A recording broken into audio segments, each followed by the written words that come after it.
Chris and Chris Talk Movies. Hello and welcome back to the podcast. My name is Chris Ferry, and of course this is my co-host. My name is Chris Huddleston. And today we are very excited to be talking to you about the 1996 action-adventure Christmas picture, The Long Kiss Goodnight. Hello, girls. Caitlin, come help me in the kitchen. Hurry up, because I forget where it is. That's her mom. She's got amnesia. What if you couldn't remember your real name, your first kiss, or your last goodbye? I don't remember. Honey, you have an ETA on that carrot? Stow it. And then suddenly, I used to do this. I'm a chef. Yeah! without warning, Give me something else. Celery! Scallions! Ah! all your memories Name's Charlie. I'm coming back. came flooding back to you, Hey, Charlie. Long time. one bullet at a time. I got movement on Samantha Kane. You're kidding. I may have a lead on someone. May still have some of her stuff. This man, he's going to help me find some things out, so we'll be safe. Your full name is Charlene Elizabeth Baltimore. This could be trouble. My name is Samantha Kane. No, forget all that. I'm in the PTA. Then quit! You're an assassin working for the United States government. We have 24 hours. We find her, and we kill her. Run for your life!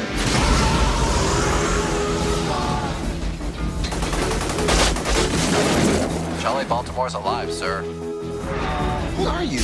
Name's Charlie. The spy. Back when we first met, you were all like, oh, phooey, I burned the darn muffins. Now, you go into a bar, 10 minutes later, sailors come running out. What up with that? This fall, Honk if there's any trouble. Yeah, so Miss Daisy, I be honking. if you have plans for a calm, quiet evening, Cover your ears. Hey, should we get a dog? it's time to kiss them all good night.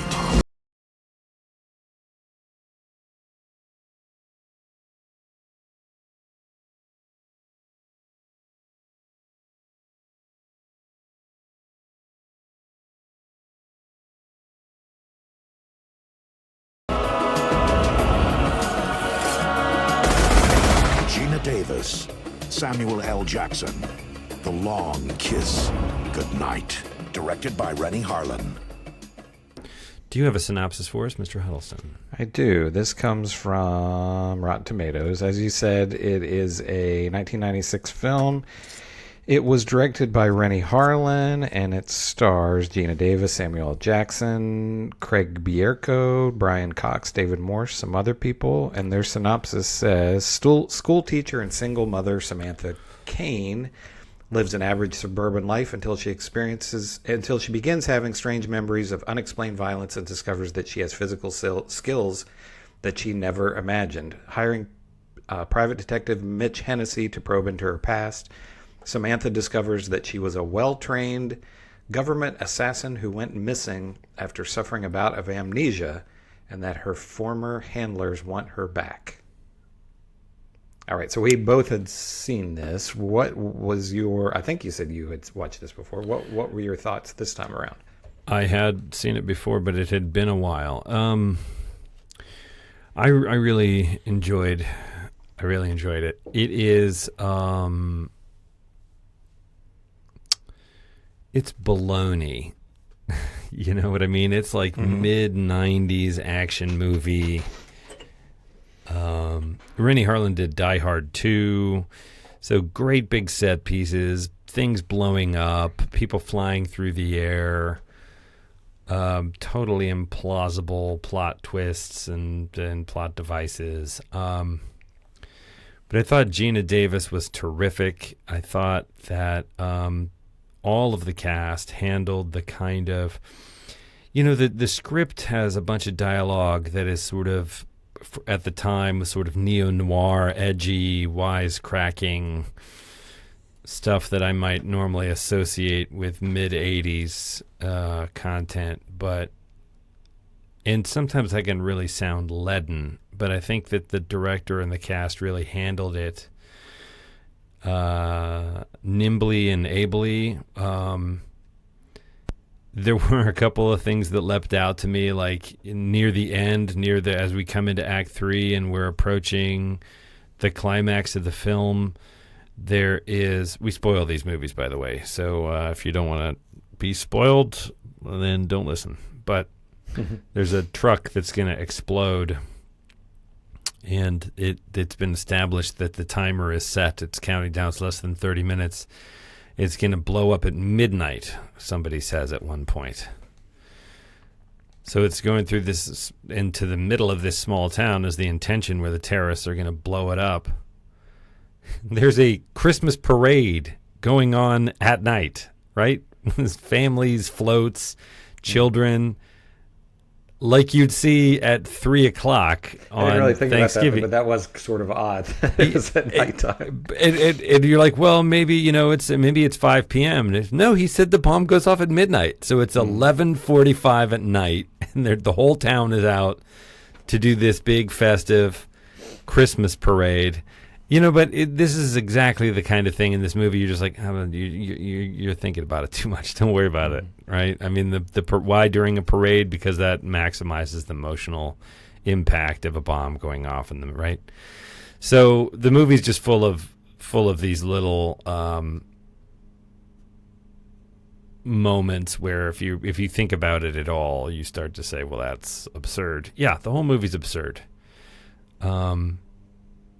But I thought it was incredibly entertaining. It's not a thinker. It's not designed to be a thinker. It's a real showcase for Geena Davis, who is absolutely stunning. I mean, she is just so beautiful. Mm-hmm. And Brian Cox doesn't have enough to do on screen for me. He has a juicy little part. Brian Cox, the people who watch Succession might be familiar with him. He's the and it's funny, I don't mean to interrupt you, but it's almost like he looks like exactly the same age. Exactly like the same, he's yeah. one of those guys that just seems like he was just probably born like a 50-year-old man. You know? Yeah. Looked 50 at 30 and looked 50 at 80. Yeah. Yeah. Anyway, I mean that was my hot take on it. What do you think? What did you think? Yeah, so I had not seen this since video in 96 or 97 or something like that. So sort of like the character of Geena Davis's character, I had amnesia about this. I remembered, other than that she was a former spy. That was the only thing that I didn't even remember that Samuel L. Jackson was in it, I think. But, really? It was written by, so you talked about the dialogue. It was written by Shane Black, who wrote all of the Lethal Weapon movies. I think he wrote The Last Boy Scout. And then he went on to be, he wrote Kiss Kiss Bang Bang and I think directed it. And then he went on to be a director. He directed The Nice Guys and he directed Iron Man 3. And one of his tropes is almost all of his movies take place at Christmas time. So that's one of his tropes. But yeah, I totally agree. I thought this was really great.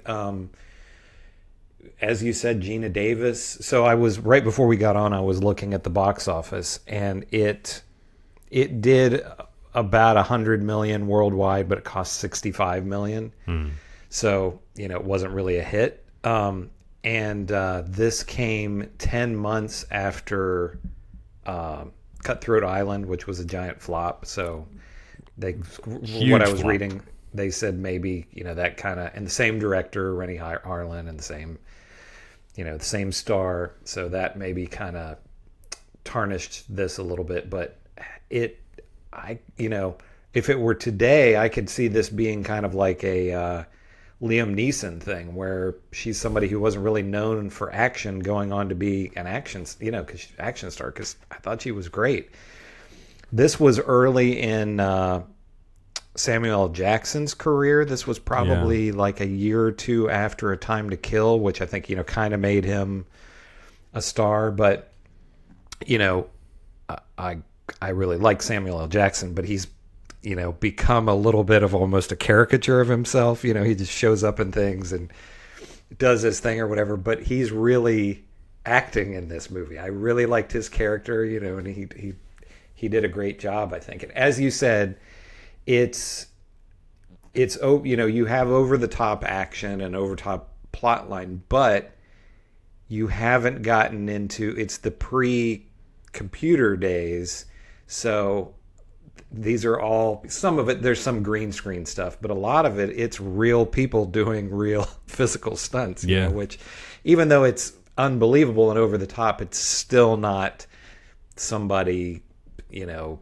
with a computer generated background or whatever, you know. Well, I know they just blow makes up it a so bridge. much more, I mean, that's what struck me is when I went back and I looked at the budget. I mean, setting aside what it made for a moment, you said it's $68 million? Yeah, like 65, I think they said. 65 million was more money in 1996 than it actually is now. But they blew up a bridge, and there was a lot of great, big, good old-fashioned action set pieces. People on wires and wire work, and lots of different locations. And you sent me a meme. I think it was you sent me a meme about Indiana Jones, and it was sort of comparing this most recent one with the original one and the budget on each of those films, right? Mm-hmm. And how incredibly expensive this most recent one, which I haven't seen, by the way. Have you seen it yet? Yeah, me neither. Compared to the original, which is the sort of gold standard for that franchise, and the original one had a relatively modest budget. I mean, it was an expensive action movie with a period piece and big set pieces and stuff like that, but certainly very modest feeling when you account for inflation. You think, man, that was a great movie. Mm-hmm. That was a fantastic movie, and how were they able to make it on a relatively modest budget then, where now, like, what's different? What do you have to be spending almost 10 times? I have no idea where that, I don't know if it's 10 times. Other than Harrison Ford's I'm gonna look it up right salary now. Has gone up. Well, that's true. Even if they paid him $50 million, the other $250 million, where did it go? You know, right? I'm just looking it up. Talk about something else. Sure, yeah. So another thing, and I don't like doing the old man thing all the time, but I see people I read a lot of, I guess I would call it movie Twitter. I follow a lot of movie people on Twitter, and people talk so much about how you go back and watch these just kind of normal 90s movies and how good they look compared to, and I don't know what it is, if it's just the digital cameras that they're using, but you go back and watch these just regular movies from the 90s and they look so great, you know? Yeah. It doesn't say. I can't find an instant thing here, but you're right. You know, it's not, you can't compare it apple to apple because this is the 5th installment, and how many, it's 30 years later. My math is that bad. So there's a lot of other factors, and Phoebe Waller-Bridge is also not a no-name anybody. She's a name actor now, and I think. Well, and with not just the budgets, but with the action stuff, you know, you have the new Mission Impossible movie out, and I think I've seen all of those. Yeah. But if you held a gun to my head and said, you know, what happens in Mission Impossible 2 versus Mission Impossible 4, I couldn't tell you. I don't, they're fine. They're, I don't have anything against them. But the one thing about it that people keep bringing up is how much, Tom Cruise is a crazy person, and he's doing as much of the stunts as they'll let him do. And again, I think that stuff really makes a difference, that there are real people doing real stunts. Yeah. And it's not just all on a soundstage somewhere. I agree with you. I read an article, and it was a fawning article, so I don't know, but the assertion this article made about the new Mission Impossible was, from that perspective of it being an action movie with fresh feeling set pieces, like, I haven't seen quite that thing before on cinema. Mm-hmm. It was, certainly topped. Like, you could view that Mission Impossible franchise with Tom Cruise as trying to perpetually top itself as it went. Mm-hmm. And the last one, which was a nuclear scare, had all kinds of crazy stuff in it. That's the one I think, where he did a stunt where he sort of jumped out of a helicopter or something and landed on a building and he broke his ankle. Yeah. And he said, I could feel it break. I mean, I felt my ankle. There was no mistaking that sensation. It was crazy. And he said, but he finishes the take. He says, because I didn't want to do it again. Yeah. I just wanted to get through it. And that's the take they used, apparently. But I agree with you. As a franchise, I think they're great popcorn movies. Like every summer. They're fun, and he delivers, and he does what he does, which is high octane intensity. Yeah, but you're right. I mean, anytime I watch them, I enjoy them, but I'm not like, I can't wait to see the next Mission Impossible. Right. The plot, like I say, the last one was the nuclear one, but what was the first one? What was the second one? Weren't they all the end of the world or some bad guy? Because I keep seeing things where people are ranking them as their favorite, and I don't know them well enough. Right, or the James Bond movies, you can sort of categorize both by who was playing Bond, but also who the villain was. Right, Goldfinger, Dr. No, right? But you don't really remember, did Goldfinger have a weather machine? I don't remember. Right? You know what I mean? Yeah, it just kind of all runs together, yeah. Whereas with Indiana Jones, say what you like about each of the movies, and there's only 5 of them, but I can tick off for you which one is about, yeah. And I get that, you can't have an 80-year-old Harrison Ford jumping out of a helicopter or an airplane or whatever, I understand that, but I don't know. But with this Long Kiss Goodnight, I lost my train of thought, but I think you have the villains are really slimy. The main kind of villain guy was really he was really despicable and smarmy, and so but yeah, I just thought I was just blown away with how great she is in the movie, and like you said, she has this kind of dual personalities where she's the school teacher mom and she's beautiful that way, and then she cuts her hair, and within the other persona comes back and she cuts her hair and dyes it blonde, and then she's she's beautiful that way too. And I think I know she's done some TV and stuff, but I always think of Geena Davis, probably the movies that I'm most familiar with her that she was in are Beetlejuice and The Fly. Mm-hmm. And those are very those aren't action movies at all, and she's not playing action characters. Well, Thelma and Louise, I forgot about that. League of Their Own. So, yeah.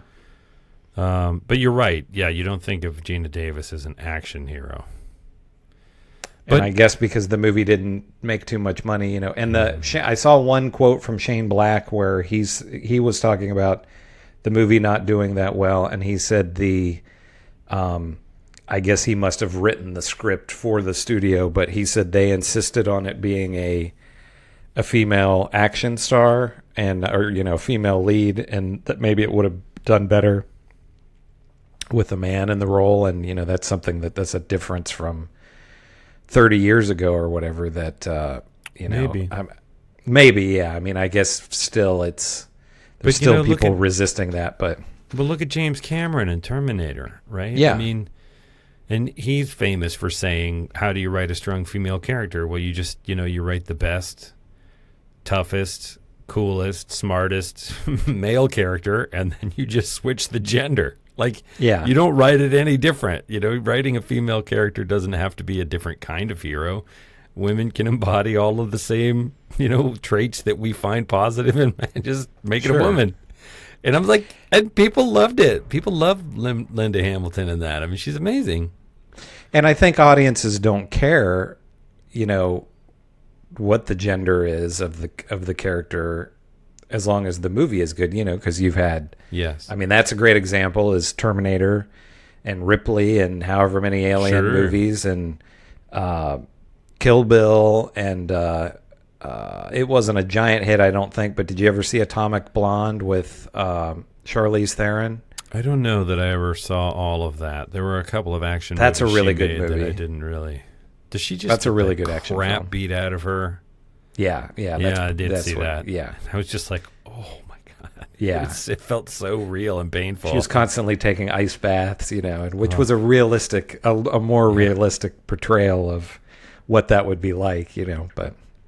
So the thought that I had about this versus, say, Terminator or even Alien is this is mostly just a fun popcorn movie, but there are some subtle.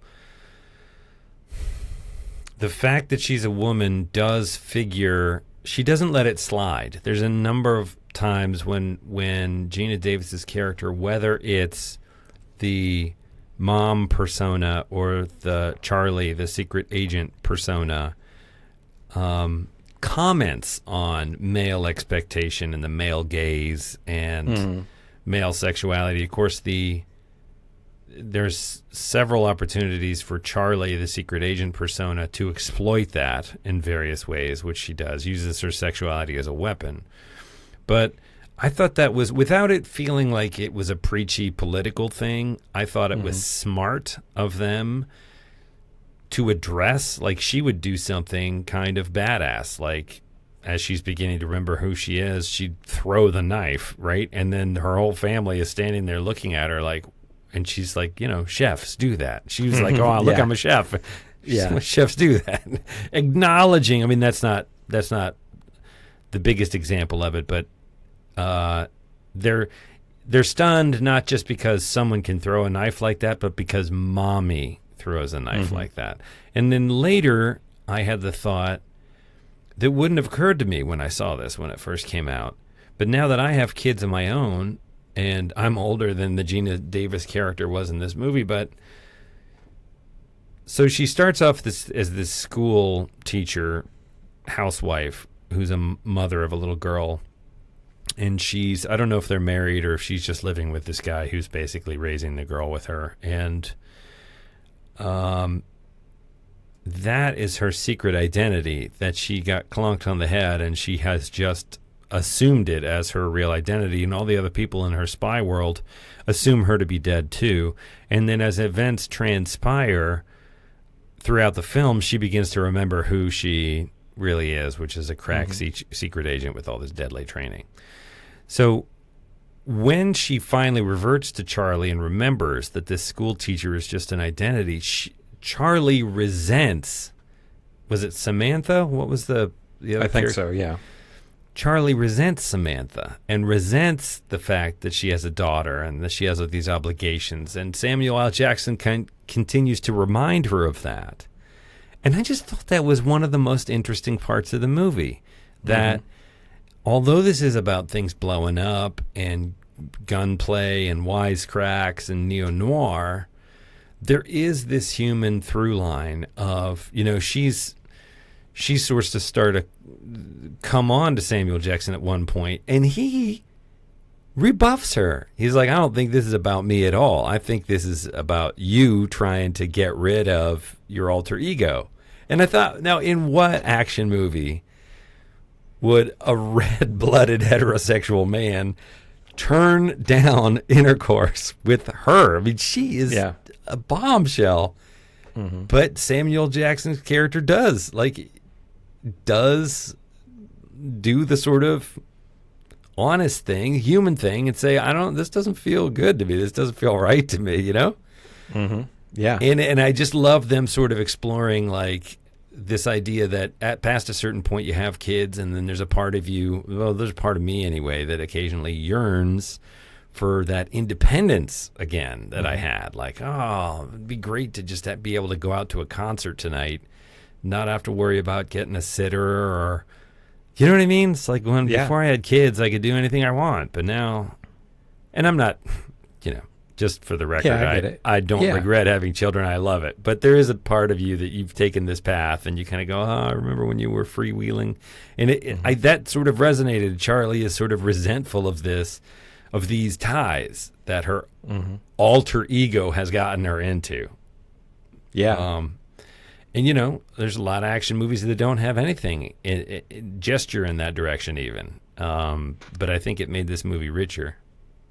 Particularly, you know, when you look back to the action stars like the Arnolds and the Stallones and, you know, and even the kind of the lesser ones like Van Damme and where they were basically just robots more or less. Yeah. You know, and there was no sign of any kind of underlying emotion or anything like that. So yeah, as you said, it was really nice that they put a little, without making it, as you said, preachy and all that, they put more depth in there. And I think Shane Black is I've brought it up I think a couple of times and we should watch it sometime, but Kiss Kiss Bang Bang, which, you know, his movies are they're all this kind of, you know, the similar style, but and did you ever see The Nice Guys with it's Russell Crowe? Yes.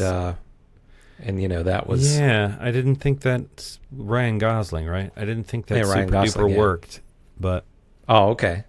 But I did see it. That you might not like Kiss Kiss Bang Bang then, because they're I've seen pretty it. similar. I just don't remember it. Oh, you saw Kiss Kiss Bang Bang? Okay. I'm sure I have. I was thinking you hadn't seen it. Who's in it? Is that Val Kilmer or am I confused? That's Val Kilmer and Robert Downey Jr.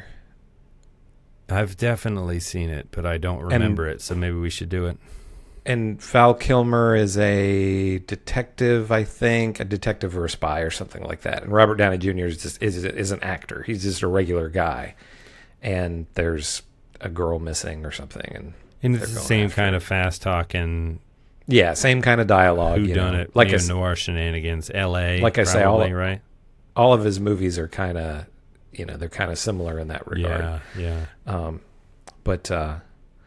But yeah, I just thought her character was great. And I mean, I was really...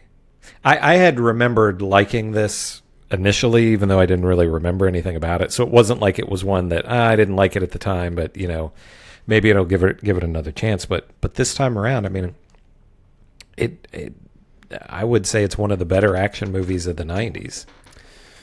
Yeah, I was always surprised that people are like, oh, I've never even heard of it or whatever. I remember seeing it and think that was super fun.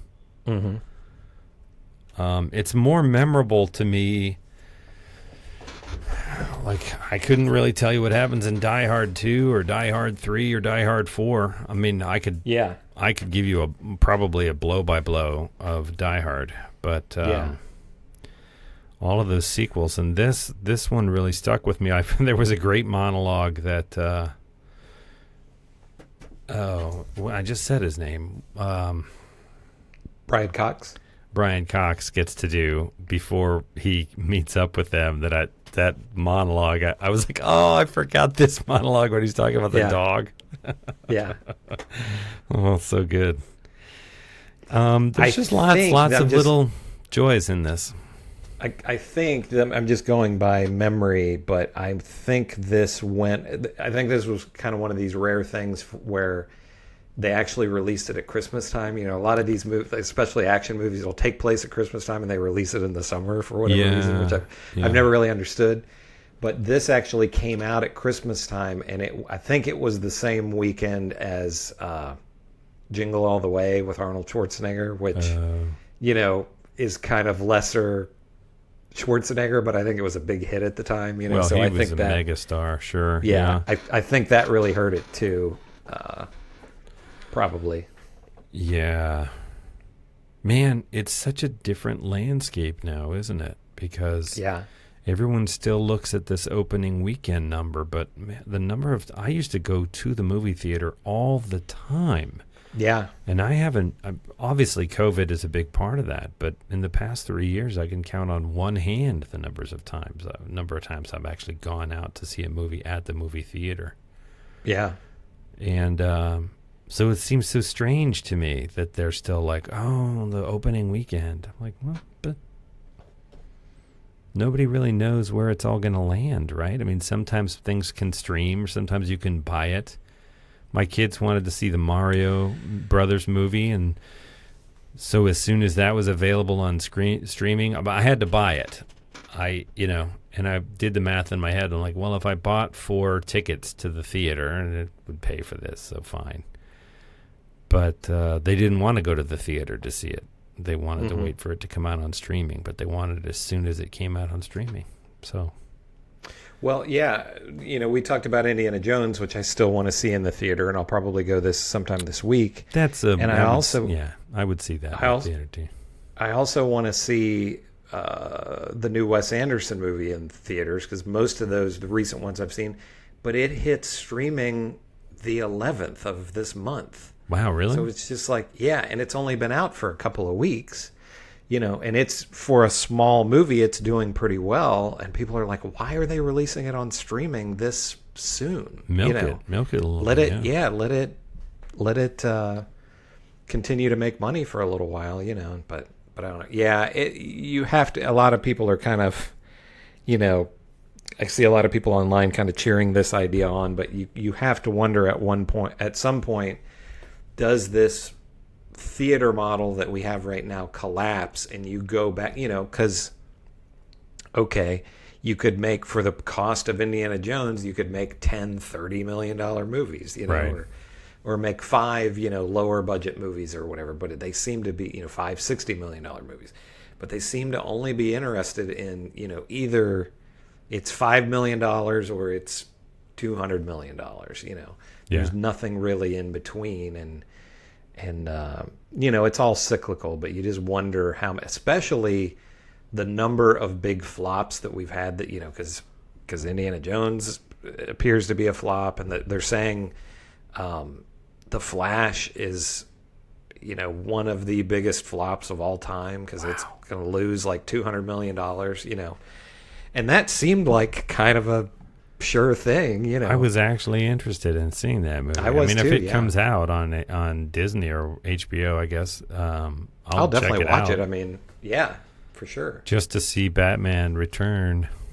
Yeah, but they were going to, the plan was to then that would spin off another movie with Keaton, which I think that's scrapped now. So.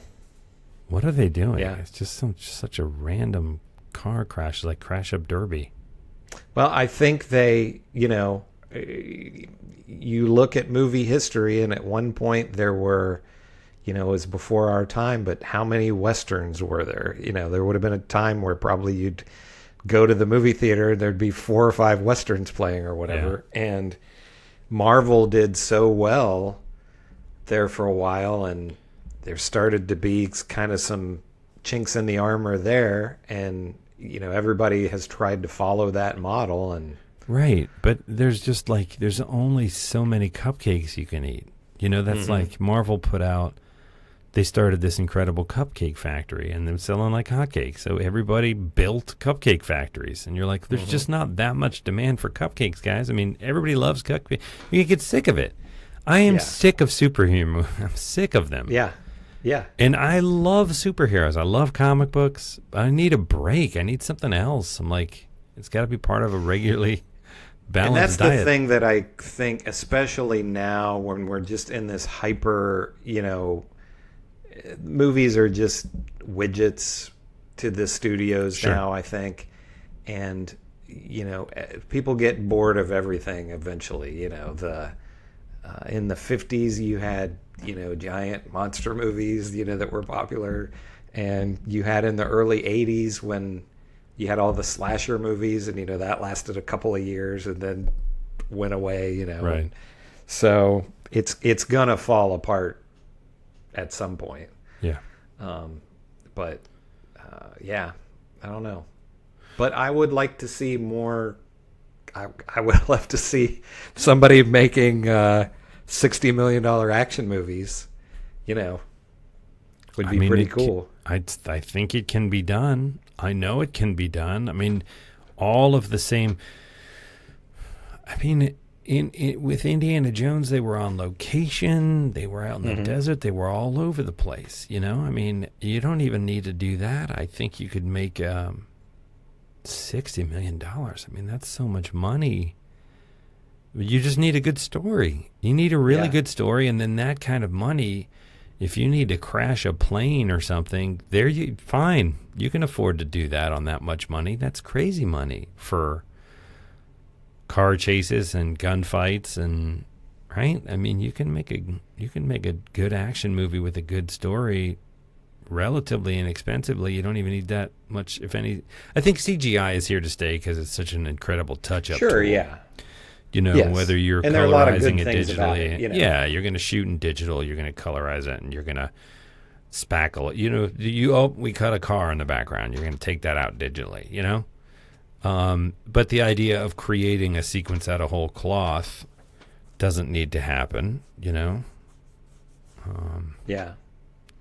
And, you know, we've talked about this a lot, but the writing aspect is the thing that always perplexes me. You know, they said that, you know, some of the, this will be becoming an Indiana Jones podcast, but some of the speculation as to why Indiana Jones hasn't done so well is it was 15 years since the last one.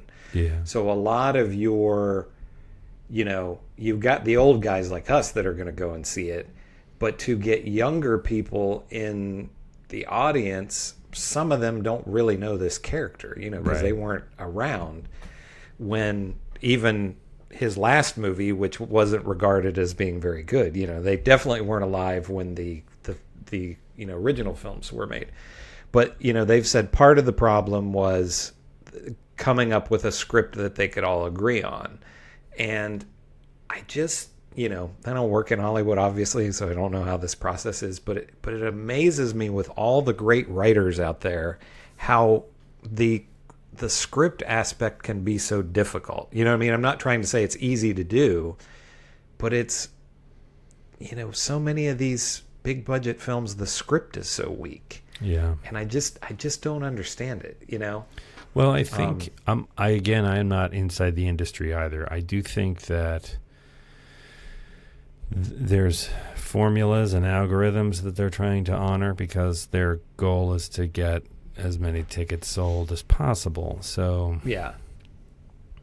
I mean, just to bring it back to The Long Kiss Goodnight, I read a blurb where Samuel Jackson's character was originally died, right? And then they have this kind of action movie thing where he comes back because somebody in one of the test screenings was like, "You can't kill Sam Jackson," and that's literally the line he has.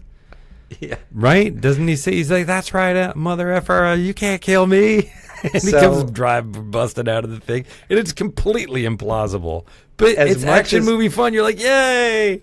And even after that, I'm glad you brought that up because I'd forgotten about it. As you know, we're used to this in action movies and movies in general. You know, the people going through all this insane stuff, and yeah. So he drives out of the truck and saves the day, but he's been shot however many times, you know, and all this terrible stuff happens to him. So you think he's dead. And then they do sort of a prologue at the end, and you know she goes back to her regular life, and then he's on Larry King Live, and I'm just like he's alive after all of that. He's fine. I mean, he's fine. Yeah, he's never been better. Yeah. So yeah, that was really. I just laughed at that. I was like, wow, you know. Yeah. Yeah. I don't know. I don't have too much else to say about this movie. Yeah, there's nothing. It's kind of hard to get in depth on this. You know, I think it was a lot of fun. I'm sure I'm sure that people can find things to offend them in there if they want, because it was 1996 and it's one of those movies that has a kind of devil may care attitude, and you know that doesn't always age well as we go. Nothing leapt out at me as being particularly egregious. I don't think it's going to trigger anybody, but if for the litmus test of like, would you want to watch this with a date and a big bowl of popcorn or a buddy on the couch? I was like, yeah, absolutely. I think it's a lot of fun. Oh yeah. Yeah, I thought it was excellent.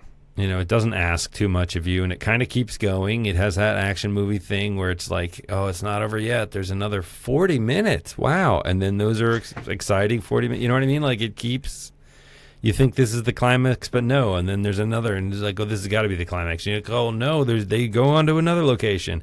And so it does that thing where it's escalating, and it really pulls it off. Yeah. Yeah, I enjoyed it immensely. So thumbs up. Yeah, absolutely thumbs up. Since we recorded last, have you watched anything else? I finished the entire series, all 4 seasons of Barry. Okay. Which I know you really were- liked. It's really weird. It gets really, really dark. It's always dark. Mm-hmm. Yeah. But it's like, it's really funny in the beginning. And by the end, I think it's so dark it's not funny anymore. It's absurd. There's still an absurdity to it, but it's gotten so dark by the end that I can't laugh at it anymore. You can't even count it as like a black comedy at that point. No, it's just this kind of almost Twin Peaks crazy. I mean, it's just bonkers, but it's really good. I recommend Barry if I'm not alone in that. Sure, yeah. People, if you like really Bill into Hader, that. for sure. There's some great performances in it. Yeah. What else? I started watching The Bear season 2, which I love, but Rachel and I are going slowly with that one because it's You want to stressful. kind of savor it? Oh, it's Yeah, stressful. we do want to Okay. savor Yeah. it, but it's like everybody in it is so stressed out. Like he's opening a new restaurant, and it's like this high octane, high stress thing, and it triggers. We're stressed out people in general anyway. So why are we watching this? This is great. I've watched 4 out of the 6 episodes of the new season of Black Mirror, Oh, I haven't watched any of that yet. which I think is really good. Oh, okay. I know people didn't like the last season that was 2 or 3 years ago that much, and I actually never watched it, sort of because people said it was so bad. Wasn't there only like 3 episodes in that? Yeah, something like that. There was one with Miley Cyrus, and I don't know what the other ones were. But but this one is 6. And the 4 that I've watched, I thought were really good. I mean, I didn't think any of them were weak. They've gotten more. So they did one called, there's one called Demon 79, and it's, so I was listening to another show, and they said that they had considered doing a spin-off show called Red Mirror that wouldn't be sci-fi but would just be straight horror stuff. And so this one at the opening says it's like Black Mirror presents a Red Mirror production. So this one, there's nothing sci-fi about it, but it's this woman finds kind of this talisman, and it summons a demon, and the demon tells her that she has to kill 3 people in like 24 hours or 48 hours or something like that, or the world's going to end.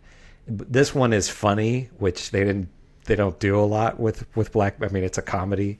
It's still, there's certainly dark elements because she's killing people, but that one was really good, and all the other ones are good as well. I watched, I don't know if I told you this or not, but I watched Men, the movie that it's directed by the guy who did Ex Machina and Annihilation. Oh yeah.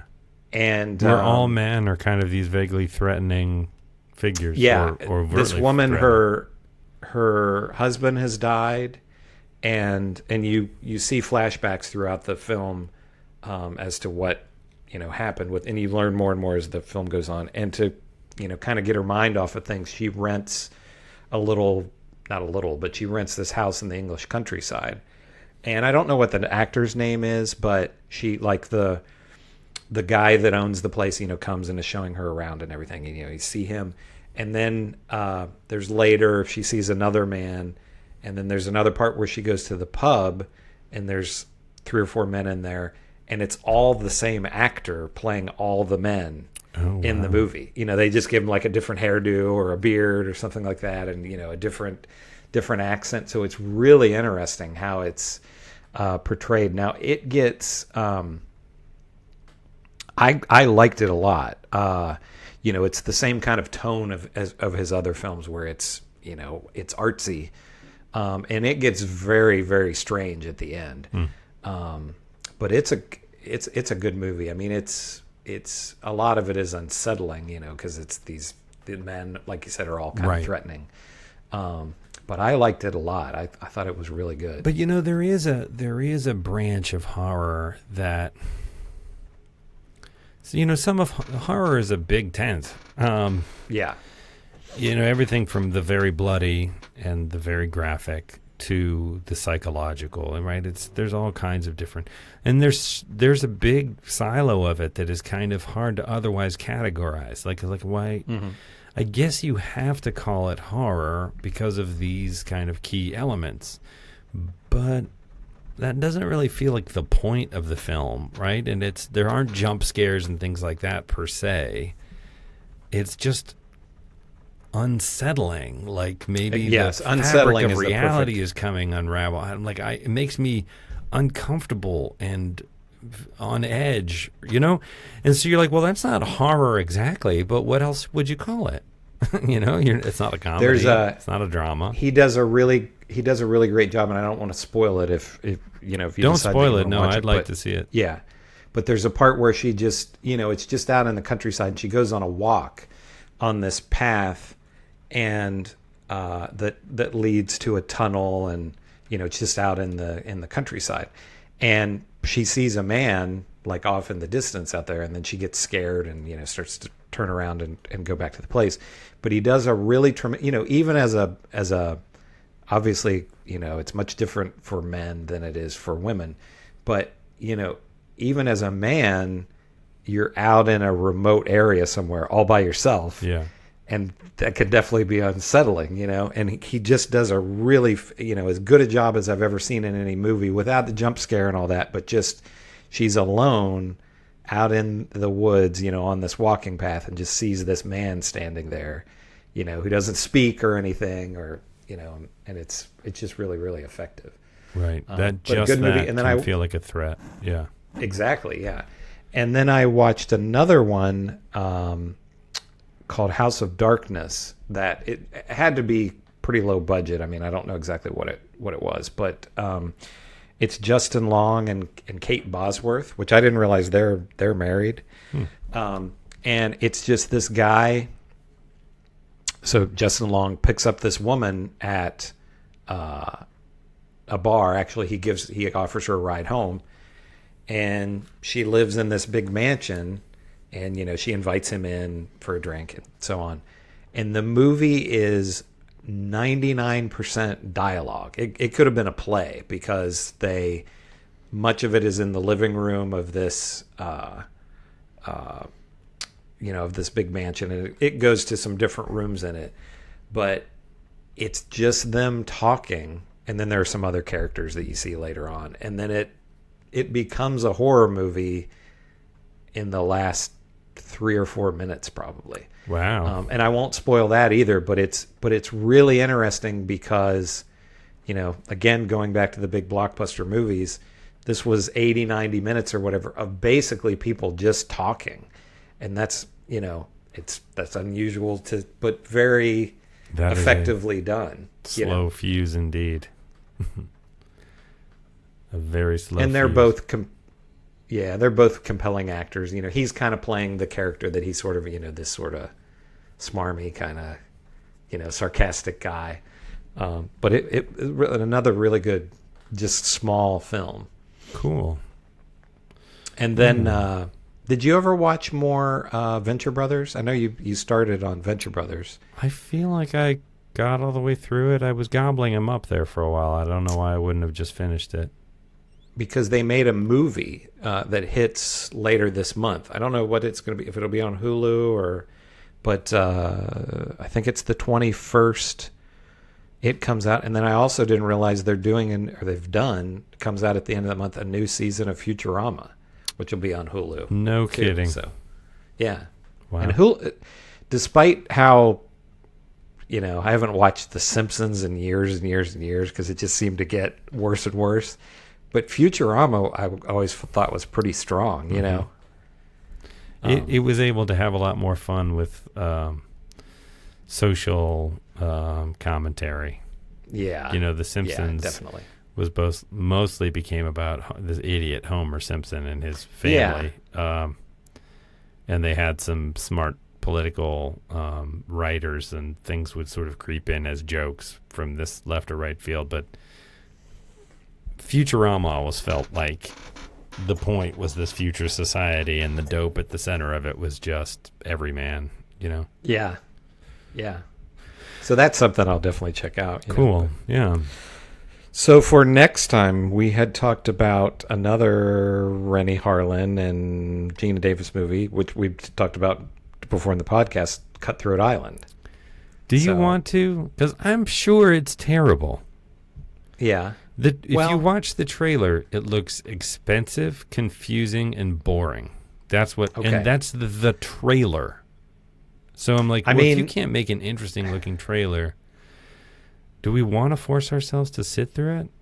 I'm sure it's terrible. I didn't watch it in 1996 or 1995 or whatever because I thought it looked bad back then, and then it turned out to be a giant flop. Why don't we do Kiss Kiss Bang Bang? I mean, that's another. Okay. That's ancillary to this, so back to back makes some sense. And I remember enjoying that. I remember enjoying the dialogue and those two actors I like, and they had good chemistry. Yeah. Sure. Yeah. Okay. Yeah. Sounds good to me. Yeah.